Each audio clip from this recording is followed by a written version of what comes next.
menarik melihat ramainya masyarakat yang datang, Bang Jamin. Ini antusiasme masyarakat, mungkin kalau kita bandingkan dengan sidang 2 hari kemarin agak berbeda. Ada dukungan masyarakat, lalu tadi ada faktor amicus curiae juga yang disebut. Ini nantinya apakah jadi formulasi pertimbangan hakim juga, Bang Jamin?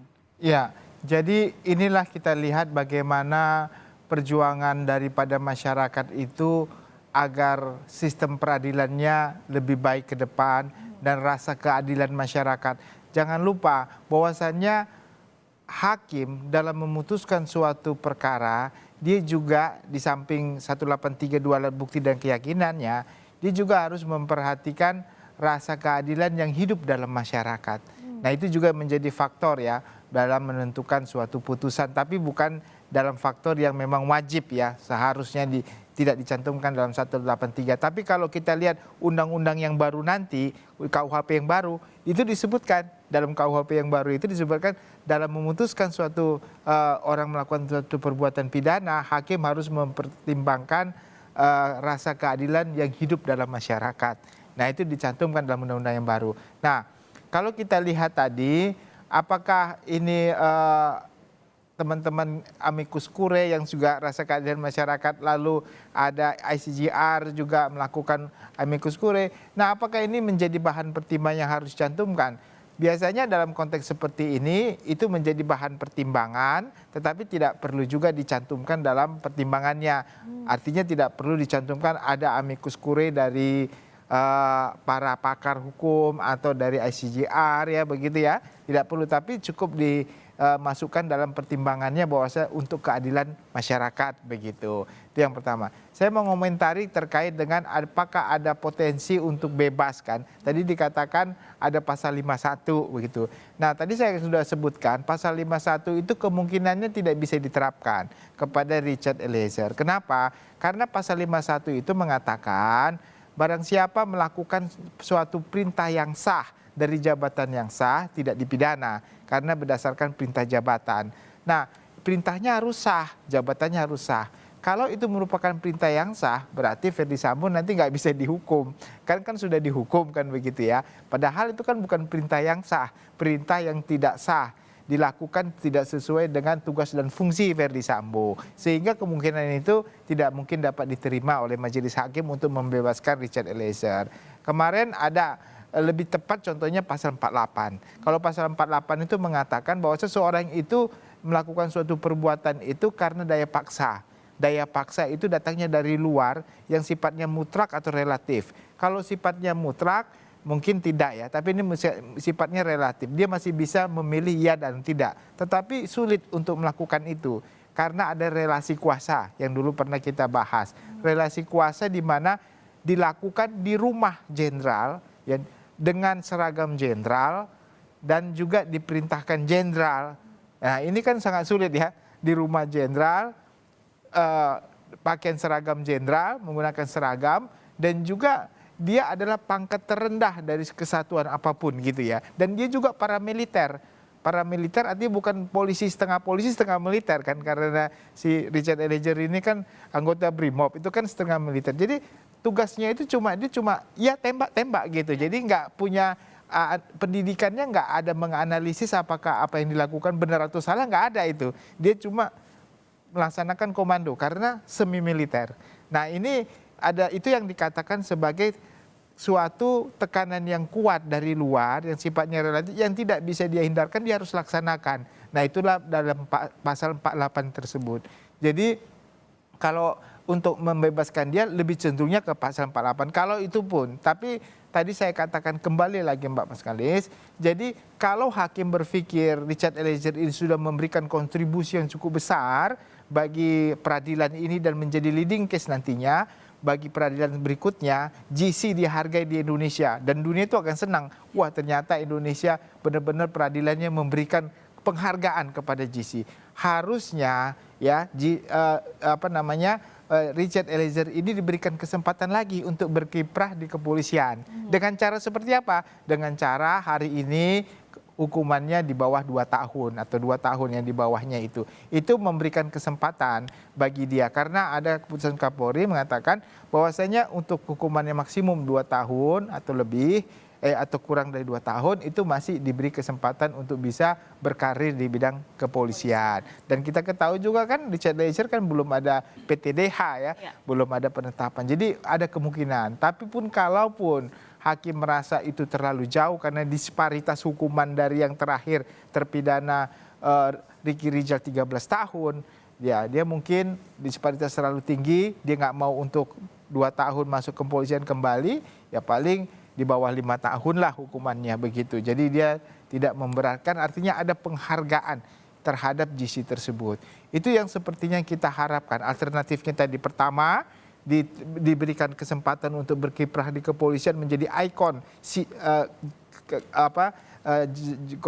justice kolaborator ya dengan hukuman di bawah tahun atau tidak dikembalikan tetapi hukumannya lebih ringan ya di bawah 5 tahun atau tadi pasal 48 dia dibebaskan karena ada daya paksa yang luar biasa yang datangnya dari dia. 3 alternatif itu saya kira yang kemungkinan nanti kita lihat akan diputuskan begitu. Yang paling masuk akal dari yang sudah terjadi sepanjang persidangan. Iya, kalau tidak itu ya saya kira hukumannya nanti dinaikkan atau lebih besar dari yang lain, berarti sistem peradilan kita, ya saya bukan menjustifikasi ya, tapi kok kayaknya ya apa yang sudah diputuskan 2 hari lalu kok menjadi terbalik lagi gitu loh, menjadi pesimistis lah masyarakat. Saya kira Pak teman-teman dari hakim ya, Pak Iman Wahyu, Pak Morgan dan Pak Alimin pasti memberikan sama ya prestasi yang luar biasa ya di 1 hari dan 2 hari yang lalu begitu. Karena ini juga jadi seperti pertaruhan justice kolaborator juga ya Bang Jamin.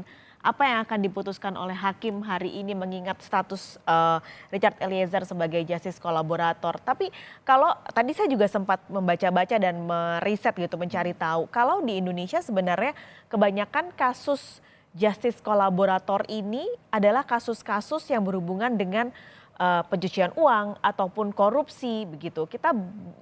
Saya sepertinya belum pernah mendengar atau mungkin Bang Jamin punya pengetahuan lebih besar. Apakah ada kasus kejadian seperti ini, justice kolaborator tapi bukan yang terkait dengan kasus korupsi ataupun kasus pencucian uang seperti yang sudah pernah terjadi dalam beberapa tahun ke belakang, Bang Jamin? Ya, jadi ada dasar hukum sebenarnya terkait dengan justice kolaborator itu di Indonesia ya, yaitu terkait dengan ratifikasi United Nations Against Corruption ya, UNCAC. Di dalam UNCAC itu diberikan bahwasanya negara harus mengakomodir untuk memberikan suatu penghargaan kepada orang yang mengungkap kasus di bidang tindak pidana korupsi UNCAC ya. Dan kita ratifikasi dengan Undang-Undang Nomor 7 Tahun 2006. Itu kan sudah ada. Juga terkait dengan ratifikasi terhadap Konvensi Kejahatan antar lintas negara gitu ya. Itu juga sudah diratifikasi. Karena itu kan sulit pembuktiannya ya. Jadi antar lintas negara dan juga ada kita ketahui ada SEMA ya, SEMA Mahkamah Agung, ada Undang-Undang LPSK, itu semua mengakomodir tentang itu. Nah pertanyaannya apakah itu sudah digunakan? Sebelum-sebelumnya sudah ada, tetapi hakim ini tidak secara kelembagaan kan gitu. Kalau sekarang kan secara kelembagaan yang memang dikawal oleh LPSK begitu ya, memberikan GC. LPSK juga ini kan hal yang baru bagi LPSK ini belum ada PP-nya, belum ada peraturan pemerintah khusus terkait bagaimana memperlakukan terkait dengan JC ini gitu. Yang ada sekarang adalah terkait dengan restoratif justice, RG ya, restoratif justice. Artinya kalau orang yang melakukan tindak pidana bisa didamaikan melalui proses penyidikan atau penuntutannya tidak dilanjutkan karena ada restoratif justice di antara mereka saling berdamai begitu. Nah, tapi terkait dengan pengungkap fakta atau memberitahukan fakta yang lebih besar kejadiannya, ini kalau dalam konteks pidana umum yang paling besar ya ini kasus sekarang ini. Jadi ini justru menjadi leading case kita gitu. Nantinya kalau seandainya ini diputuskan dan dinyatakan ini sebagai GC dan hukum rendah, ibarat kata ya, saya tidak mendahului 2 tahun gitu ya. Ini menjadi momen yang bagus ya bagi suatu sistem peradilan di Indonesia. Ternyata kita sudah progresif. Artinya hakimnya progresif membuka kesempatan bahwasannya dari titik nol sekarang ini dengan putusan ini ke depannya harus memberikan penghargaan yang lebih kepada setiap orang untuk bisa mendapatkan penghargaan karena dia membuka kasusnya yang sulit ya, kasus yang sulit bukan kasus yang gampang. Jadi orang mendapatkan GC itu nggak gampang, harus benar-benar assignment yang luar biasa, assessment yang luar biasa dilakukan oleh PSK. Kalau dia sudah di assessment, dia sudah mendapatkan GC, diperlakukan sebagai GC, maka rewardnya juga dalam pengungkapan kalau benar-benar diungkap dengan baik dan benar dalam persidangan, dia harus dihargai luar biasa. Sehingga kejahatan-kejahatan itu nggak tertutup-tutupin lagi, semua kebuka. Dan satu hal yang menarik ya saya lihat dalam konteks persidangan ini, masyarakat ikut mengawal supaya kasus ini on the track, sesuai dengan jalurnya. Ini suatu hal sistem peradilan yang masyarakat peduli. Nah, kalau sudah masyarakat peduli seperti ini, saya kira tidak akan main-main lagi peradilan. Ya, untuk kasus yang besar-besar seperti ini, peradilan pasti tidak main-main lagi. Siapapun orang yang akan mengintervensi, akan sulit ya untuk bisa mengintervensi kalau sudah people power saya bilang juga atau masyarakat itu mengawal dengan baik. Inilah sistem transparansi yang bagus. Ini saya kira dalam sejarah peradilan di Indonesia, saya kira ini suatu hal yang patut kita acung sebagai salah satu momen peradilan yang terbaik yang kita pernah lihat begitu.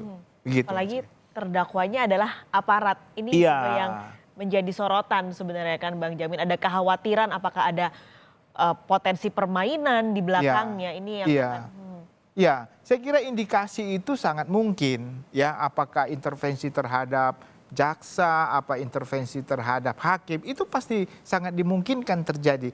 Nah, dengan contohnya saja waktu terpidana Ferdy Sambo hari Senin kemarin dengan membacakan putusan yang nonstop 5 jam lebih kalau nggak saya salah, itu menunjukkan bagaimana hakim tidak mau disela dalam suatu istirahat apapun ada intervensi nantinya. Jadi dia menyadari kalau saya nanti berhenti sebelum putusan untuk sela atau untuk break istirahat, dalam break dan istirahat itu nanti ancamannya banyak sekali karena sebelum diketuk dia, nah sangat pengaruh. Nah itulah saya lihat Pak Imam Wahyu ini sungguh luar biasa. Dia tidak berhenti, bayangkan ya hakim 5 jam harus baca terus ya, tidak istirahat. Ini suatu hal yang luar biasa karena dia tahu kalau sampai dia berhenti nanti waktu istirahat di tempat dia duduk atau dimanapun akan banyak intervensi untuk tidak memutuskan atau memutuskan lebih rendah. Nah ini saya kira kita ajukan apresiasi lah ya kepada sistem peradilan yang sungguh luar biasa. Dan ini menjadi contohnya buat semua kasus-kasus, ya tidak harus kasus besar saya kira ya. Kasus yang kecil-kecil juga ya keadilan itu harus lebih diutamakan. Ya keadilan dan kemanfaat itu. Jangan menghukum orang ya hanya karena ya sudah bersalah ya dihukum bersalah. Tapi efek itu tidak memperbaiki apakah bagi korban apa juga bagi pelaku. Jadi putusan itu harus memperbaiki kepada korban dan juga memperbaiki kepada pelaku dan memberikan keadilan bagi masyarakat. Begitu. Bang Jamin nanti kita ngobrol lagi, kita akan jeda sejenak juga. Saudara, Breaking News Kompas TV akan segera kembali.